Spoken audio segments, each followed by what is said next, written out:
Very sad, all right? So remember the 8-year-old kid that we covered who got arrested, according to the authorities, for stealing a bag of chips? Remember that?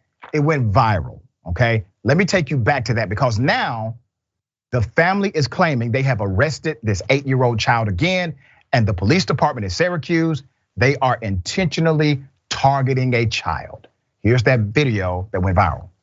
What is y'all doing? What are y'all doing? What is y'all doing? Guess. Take a guess what I'm doing. Hey, he like a baby to me. Why you? Guess what I'm doing. I don't know what you doing. I just see you snatch him up off the. No. So what? So what's going on then? You're stealing stuff. If he breaks into your house to steal something. Nah, man. What he selling, a bag of chips? So y'all treat me like a whole cold-blooded killer? Keep walking, dude. You don't even know what you're Keep talking walking. I know what I just came up and see. I know I just came up and see. Okay, what did you see? I see y'all snatching him up a bike like a grown-ass man. Ain't he saying it wasn't him? What is y'all doing? Crazy. How old is he? What is y'all talking about, man? That's against the law. What is y'all doing? You cannot put that. What is y'all doing? Take the chips. If you stole some chips, I'll pay for them. I'll pay for them. You don't even know where he lives. Higher ramp, you. Y'all just throwing him in the car. That's what they do. They come here. What is y'all doing? Bro. Leave him alone. It's on camera. That's all we can do. He a kid. I checked with Syracuse. They actually have a non-incarceration rule for minors as it relates to offenses, misdemeanors, etc. So the arrest was not warranted, period. Now, according to the family, they are going to have to sue. They were about to let it go. They now have to sue because the 8-year-old was arrested again, and there seems to be a pattern of targeting this kid. Let me give you the background, all right? Since that incident went viral, the department, they have continued to single out this child according to the parents and the attorneys. The attorney said while the child was on his way to Schiller Park pool, he was accosted by the police. The child's trip to go swimming was impeded by law enforcement. And a purported video exists showing him in handcuffs again as the officers investigated a robbery. A video purportedly attached to the claim shows the 8-year-old remained in handcuffs for up to 10 minutes before being released without being charged with anything. That's exactly what happened to him the first time. Now remember, there's a protocol, a law that prohibits officers from incarcerating minors for petty offenses. You do have to call the parents if you feel as if that's necessary.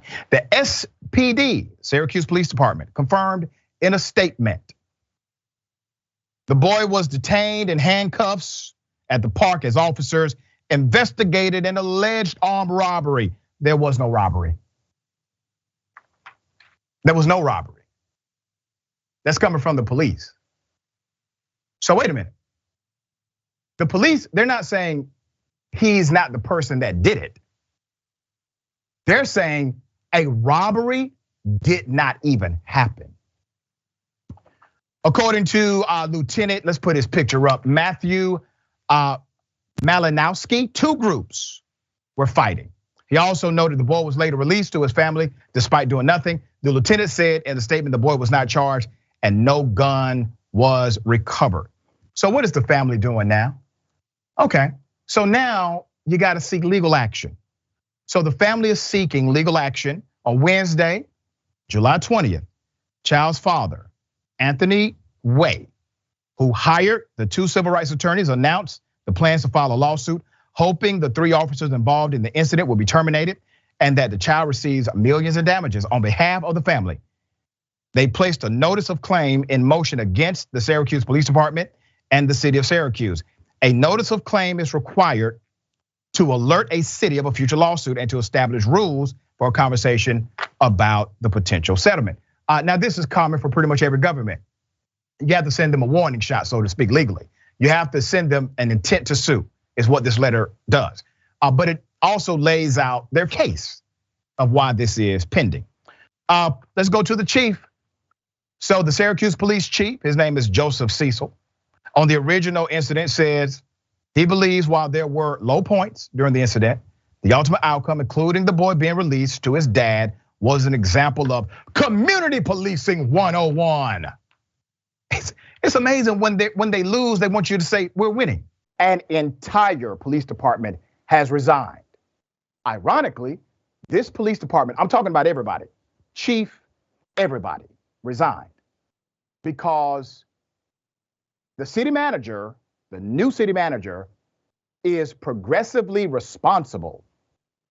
And because she is progressively responsible, according to every police officer in this city, they are under a hostile work environment and they cannot perform their functions. Let's put up the picture of her and the chief. See, there it is right there. Black female becomes the manager of a town in North Carolina. And literally within days, ladies and gentlemen, within days, the entire police department resigns. All of them. Not one left. Let me give you the background to this story. All right.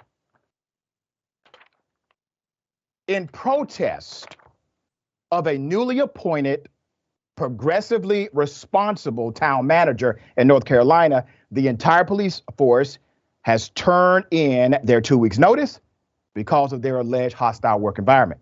The New York Post reports that Kinley, that's the name of the city, police chief, Josh Gibson. All right, let's put that picture up again so you'll know who Josh is. That's Josh on the left, all right?